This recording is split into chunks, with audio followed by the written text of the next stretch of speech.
Good morning बच्चों। आज हम चर्चा करते हैं बैक्टीरिया या जीवाणु के बारे में। आपको याद होगा कि जितने भी प्रोकैरियोटिक और यूनिसेलुलर ऑर्गेनिज्म है, हमने 5 जगत वर्गीकरण में इन्हें मोनेरा किंगडम में रखा गया। तो जो बैक्टीरिया या जीवाणु है वो मोनेरा किंगडम के अंतर्गत रखे गए हैं। ये कैसे होते हैं? जो बैक्टीरिया है उनकी सामान्य जानकारी हम देखें कैसे होते हैं। ये यूनिसेलुलर कैसे होते हैं? यूनिसेलुलर मतलब एक कोशिकीय होते हैं, यूनिसेलुलर होते हैं। साथ ही कैसे होते हैं? ये प्रोकैरियोटिक,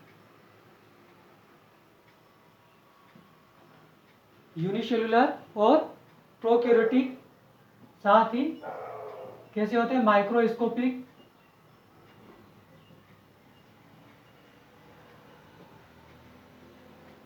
तो unicellular, prokaryotic and microscopic organism होते हैं ये। इसके साथ ही इनका जो न्यूक्लियस है, चूंकि ये प्रोकैरियोटिक है तो हमको मालूम है इनमें वेल डेवलप्ड न्यूक्लियस या केंद्रक नहीं पाया जाता। केंद्रक कला से घिरा हुआ न्यूक्लियस एब्सेंट होता है। तो इस प्रकार के न्यूक्लियस को बोला जाता है इनसिपिएंट न्यूक्लियस। तो इसमें आद्य प्रकार का या प्रारंभिक प्रकार का केंद्रक पाया जाता है। साथ ही जो सेल ऑर्गेनेल्स हैं, कोशिकांग है, वो कैसे है? एब्सेंट। कोशिकांग इसमें नहीं पाए जाते। दोहरी झिल्ली से घिरे हुए जितने भी कोशिकांग है, जैसे mitochondria, endoplasmic reticulum, Golgi body, chloroplast, ये सभी की सभी इसमें एब्सेंट होते हैं। साथ ही हम देखें सेल वॉल, तो cell wall present, cell wall इसमें पाई जाती है, जो कैसी होती है? स्ट्रॉन्ग एंड रिजिड, दृढ़ कोशिका भित्ति इसमें पाई जाती है, जो पेप्टाइडोग्लाइकेन से बनी होती है। इनकी सेल वॉल में पेप्टाइडोग्लाइकेन पाया जाता है। इनकी सेल वॉल में सेलुलोज एब्सेंट होता है। कुछ सामान्य जानकारी हम यहाँ पर नोट कर रहे हैं। सेलुलोज एब्सेंट होता है। जो प्लांट की सेल वॉल है उसमें सेलुलोज पाया जाता है, इसमें सेलुलोज एब्सेंट होता है। साथ ही इनका हैबिटेट देखें हम तो कहाँ पाए जाते हैं? सभी जगह यूनिवर्सली डिस्ट्रीब्यूटेड होते हैं, सर्वव्यापी या विश्वव्यापी होते हैं। तो ये एयर में, सॉइल में, वाटर में मतलब हवा, मिट्टी, पानी, और यहाँ तक कि इनसाइड द ऑर्गेनिज्म, जो जीव है उनके शरीरों के अंदर भी ये पाए जाते हैं। इनका हैबिटेट हमने देखा कहाँ पर है? सर्वव्यापी है, सभी जगह देखने को मिलेंगे। हवा, पानी, मिट्टी, और जीवों के अंदर पैरासाइट के रूप में भी ये पाए जाते हैं।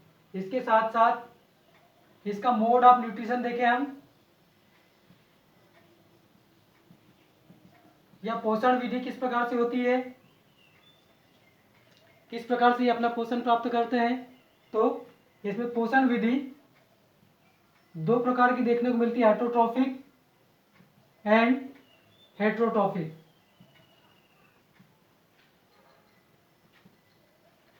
मतलब स्वपोषी और विषमपोषी दोनों प्रकार का पोषण यहाँ देखने को मिलता है।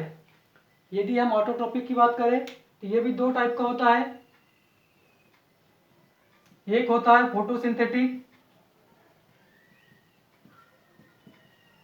मतलब प्रकाश संश्लेषी, और दूसरा होता है कीमोसिंथेटिक,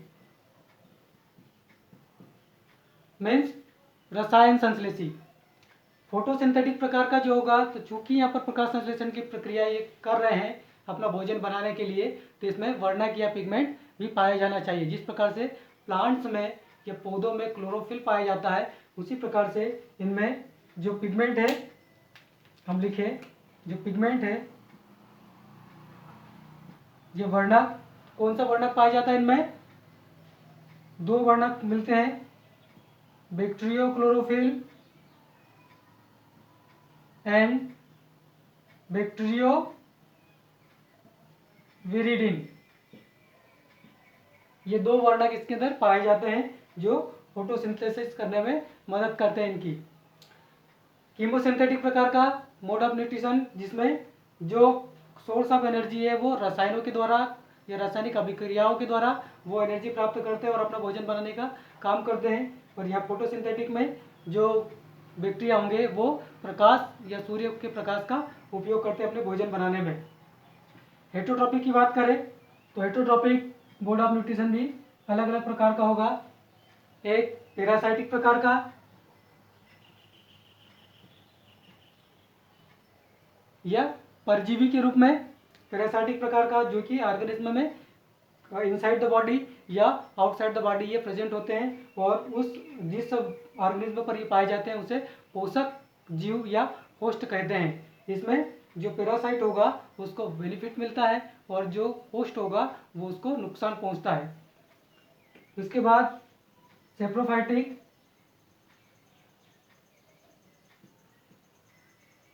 सेप्रोफाइटिक प्रकार का सड़े गले मृत पदार्थों से अपना भोजन ये प्राप्त करते हैं। थर्ड वाला यदि हम देखें तो ये कैसे हो सकते हैं? और पैरासाइटिक हो गया, सेप्रोफाइटिक हो गया, और एक और आता है सिम्बायोटिक प्रकार का।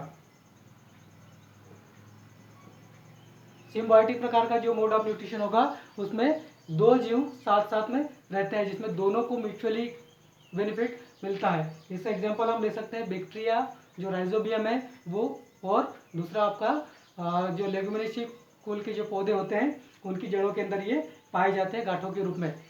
तो इस प्रकार से इनका मोड ऑफ न्यूट्रिशन पाया जाता है, पैरासाइटिक, सेप्रोफाइटिक और सिम्बायोटिक प्रकार का। तो ये तो हो गया मोड ऑफ न्यूट्रिशन। अब यदि हम बात करें इसका रिप्रोडक्शन के बारे में, तो रिप्रोडक्शन ये दो प्रकार से रिप्रोड्यूस करते हैं।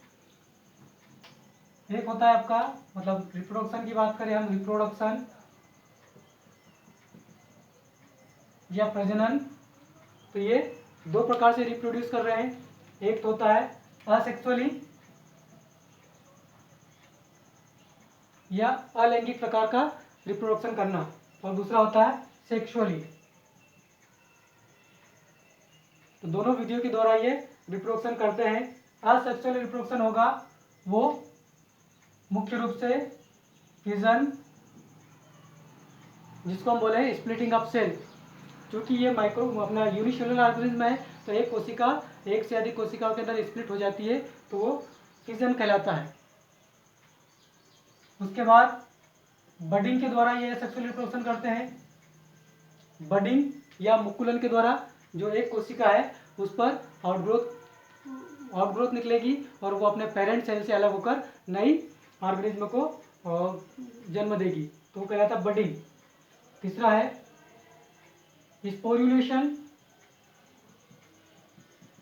या बीजाणु जनन, बीजाणुओं के द्वारा भी असेक्सुअल रिप्रोडक्शन इनके द्वारा किया जाता है। अब यदि हम बात करें सेक्सुअल रिप्रोडक्शन के बारे में, तो सेक्सुअल रिप्रोडक्शन भी तीन प्रकार से हमको इसमें देखने को मिलता है। एक होता है ट्रांसडक्शन, दूसरा होता है ट्रांसफॉर्मेशन,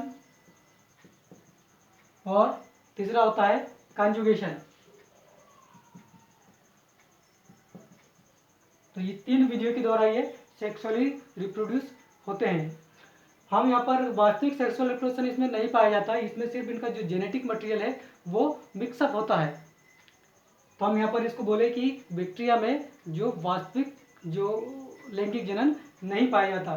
ट्रांसडक्शन किसे कहा जाता है, ट्रांसफॉर्मेशन या कॉन्जुगेशन किसे कहते हैं, जब हम बैक्टीरिया में जनन की विधि पढ़ेंगे उस समय इसके बारे में हम चर्चा करेंगे। तो इस प्रकार से जो बैक्टीरिया के बारे में हमने जानकारी प्राप्त करी, ये मोनारा किंगडम में आते हैं और यूनिसेलुलर, प्रोकैरियोटिक माइक्रोस्कोपिक ऑर्गेनिज्म होते हैं। साथ ही हमने इसकी जो सेल वॉल का फीचर देखा कि रिजिड प्रकार की सेल वॉल होती है और इसमें पेप्टाइडोग्लाइकन पाया जाता है, सेलुलोज एब्सेंट होता है। अब हम इसकी थोड़ी सी हिस्ट्री देख लें। तो जो बैक्टीरिया है उसकी खोज किस प्रकार से हुई है। साइंटिस्ट का नाम आता है एंटोनी वॉन लीवेनहॉफ। यदि नाम आपने सुना होगा, एंटोनी वॉन लीवेनहॉफ। ये जो साइंटिस्ट थे इन्होंने अपना स्वयं का माइक्रोस्कोप बनाया और जो दांतों का मेल या कीट होता है उसका अध्ययन किया। तो उसमें माइक्रोस्कोपिक उनको छोटे छोटे ऑर्गेनिज्म दिखाई दिए।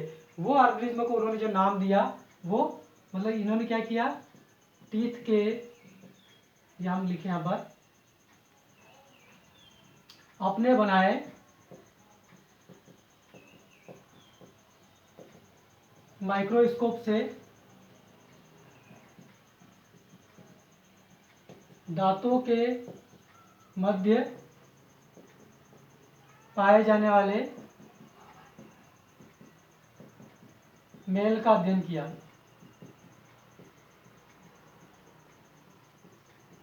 और इसमें जो ऑर्गेनिज्म दिखाई दिए उनको जो नाम दिया किया, जिसमें दिखाई देने वाले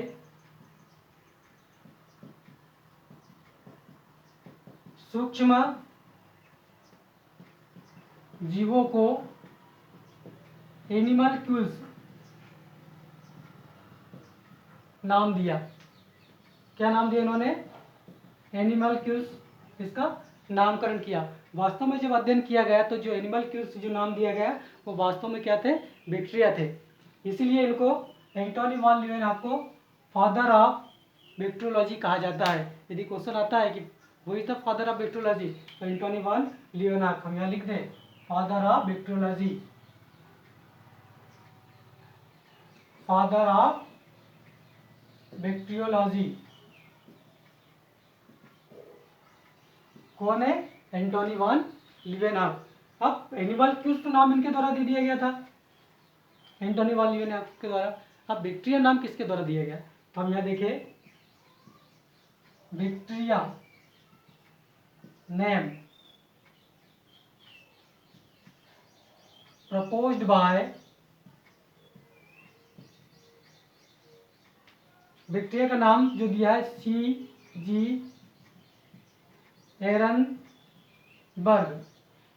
इन वैज्ञानिक के द्वारा बैक्टीरिया का नाम दिया गया है, या बैक्टीरिया नाम जो दिया गया है वो C.G. एरनबर्ग के द्वारा दिया गया है। इसके साथ में एक और जानकारी है, रॉबर्ट कोच एक साइंटिस्ट हुए, इन्होंने इनको कल्चर किया,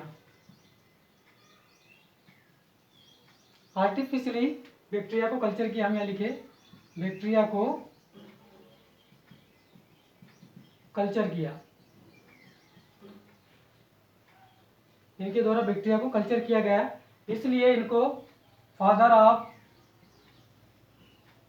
मॉडर्न बैक्टीरियोलॉजी कहा जाता है।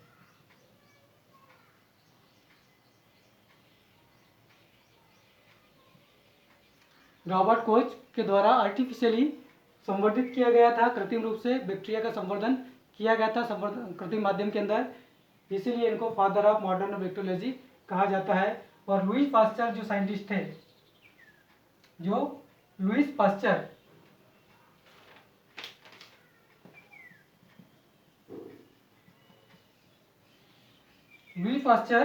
इनके द्वारा बैक्टीरिया के बारे में जानकारी बताई गई। पहले मतलब जो जीवात स्वतः जनन का जो सिद्धांत था उसका खंडन इनके द्वारा किया गया था, लुईस पास्चर के द्वारा किया गया था। और बैक्टीरिया की प्रकृति के बारे में इनके द्वारा बताया गया था, लुईस पास्चर के द्वारा।